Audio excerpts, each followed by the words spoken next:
And tonight's story will be read by Michael. We hope you enjoy it. Night-night. Night-night.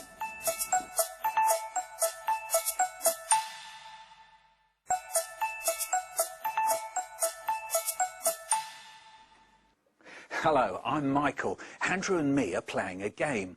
I say something and Andrew does the opposite. You watch. Up. That's right, Andrew. Down is the opposite of up. Here's another one. Straight. That's right too. Curvy is the opposite of straight. Well, in tonight's bedtime story, Nate meets an opposite who seems determined to get him into trouble. The story is called The Opposite. When Nate woke up one morning, the opposite was standing on his ceiling, staring down at him. "You can't stand on the ceiling," said Nate. "Get down." But the opposite happened, and it stayed where it was. "Dad," cried Nate, "there's an opposite on my ceiling." "Where?" said Nate's dad, poking his head round the door. "There," said Nate, pointing upwards. But the opposite had already happened, and it wasn't there anymore. "Come on, Nate," said Nate's dad. "You don't usually make up stories to stay in bed." Nate came downstairs to start his breakfast. His mum poured out a bowlful of cornflakes. "You can do the milk yourself," she said. Nate always did his own milk. It was one of the things he was best at. Nate took the milk in both hands and gently poured it over the cereal. But then the opposite happened. Instead of the milk pouring down, it poured up, splashing all over the ceiling, then dripping down again all over the tablecloth. The opposite grinned in the corner. "Oh, Nate," said Nate's mum, "look what you've done." "It wasn't me," cried Nate. "It was the opposite, over there." And Nate pointed at the corner.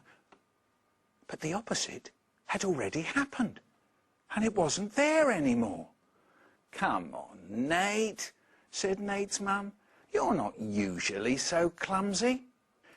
Nate walked into school and got ready for the first lesson.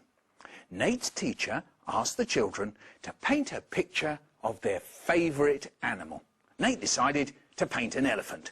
He took out his paint and paper and brush and made a start. But then the opposite happened.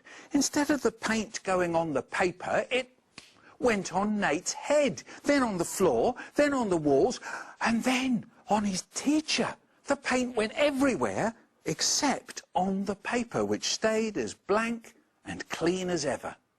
The opposite giggled from under the teacher's desk, right by the teacher's legs. "Oh, Nate," said Nate's teacher, "you're not usually so messy." "It wasn't me," cried Nate. "It was the opposite, under there." And Nate pointed at the teacher's desk. But the opposite had already happened, and it wasn't there anymore. Nate stopped and thought for a moment. Then he had an idea. Slowly, he pointed at the empty space in front of him. "I mean to say," said Nate, "that there isn't an opposite standing right in front of my finger." But then the opposite happened. Suddenly, the opposite was standing right in front of Nate. It blinked with surprise and looked a little worried. "I mean to say," said Nate, "that the work I've done today is messy and untidy." But then the opposite happened. The opposite bared its teeth. But it was too late. Nate's painting was now as tidy and perfect as you please. "And," said Nate, smiling, I mean to say that I have so enjoyed having the opposite with me today, and I do hope it will stay around forever and ever and ever. But then the opposite happened. With a shriek, ah, and a hiss, sss, the opposite disappeared in a puff of green and yellow smoke. And that was that. Very quickly, Nate's teacher and the rest of Nate's class persuaded themselves that they had never seen the opposite and none of it had ever happened. But Nate knew what had happened, and now you do too.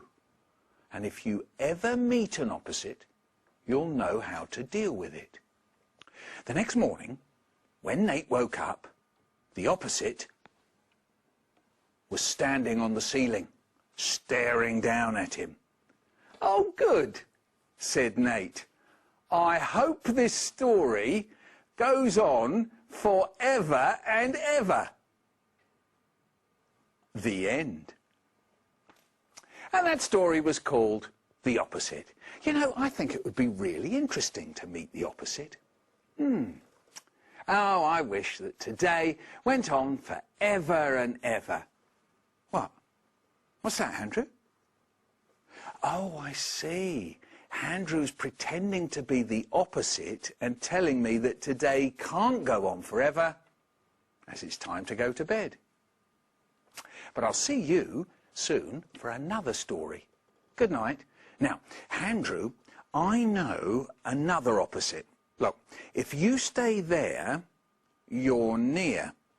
But if I go over here, I'm far. But the moment I say far, then the opposite is coming back right here. Yeah, see?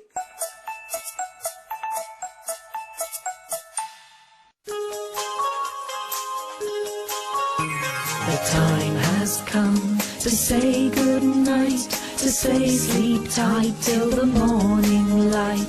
The time has come to say good night, it's the end of a lovely day.